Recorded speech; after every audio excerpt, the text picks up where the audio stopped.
Doctor BR Ambedkar గారి వర్ధంతి సందర్భంగా రాయదుర్గం నియోజకవర్గ తెలుగుదేశం పార్టీ పక్షాన ఆయనకు ఈరోజు ఘనంగా నివాళులర్పించాం.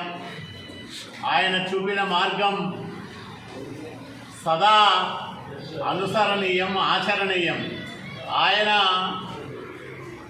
మార్గదర్శనంలో భారతదేశానికి ఒక లిఖిత రాజ్యాంగం రావడం అనేది మనమందరము చేసుకున్నాం. ముఖ్యంగా బడుగు బలహీన వర్గాలు చేసుకున్న అదృష్టంగా మేము భావిస్తూ ఉన్నాం.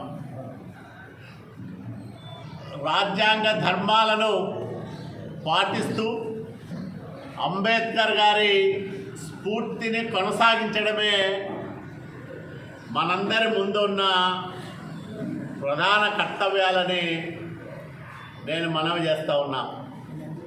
అంబేద్కర్ గారే ఈ దేశానికి ఈ రాజ్యాంగాన్ని ఇవ్వకపోయి ఉంటే ఈరోజు కూడా బడుగు బలహీన వర్గాలకు స్వేచ్ఛా స్వాతంత్రాలు ఉండేవి కాదని అనిపిస్తుంది.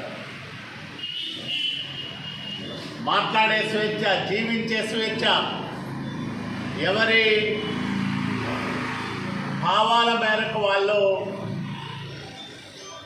దేవుళ్ళను ఆరాధించుకునే స్వేచ్ఛ, మతాలను స్వీకరించే స్వేచ్ఛ, మత ధర్మాలను అనుసరించే స్వేచ్ఛ, స్వాతంత్రాలు ఒక్క భారతదేశానికే సొంతం.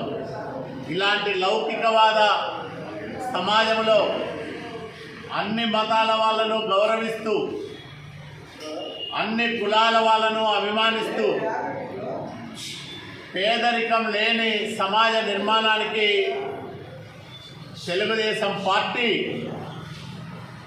అవిరళ కృషి చేస్తూ ఉంది. పార్టీ జాతీయ అధ్యక్షులు నారా చంద్రబాబు నాయుడు గారి నాయకత్వంలో, యువ నాయకుడి నారా లోకేష్ గారి ఆధ్వర్యంలో తెలుగుదేశం పార్టీ ఒకవైపు బడుగు బలహీన వర్గాల అభ్యున్నతి కోసం నిరంతరం శ్రమిస్తూనే, మరోవైపు పాలనలో బలహీన వర్గాలకు పెద్దపీట వేస్తూ, ఎప్పుడు గుర్తింపుకు నోచుకొని కులాల నుంచి అనేక మందిని బయటకు తీసుకొచ్చి వాళ్లకు ఒకవైపు రాజ్యాంగ పదవులను ఇస్తూనే, మరోవైపు నామినేటెడ్ పోస్టుల్లో తగిన ప్రాధాన్యం కల్పించడం ఈ ఎన్డీఏ కూటమి ప్రభుత్వానికే సాధ్యమైంది.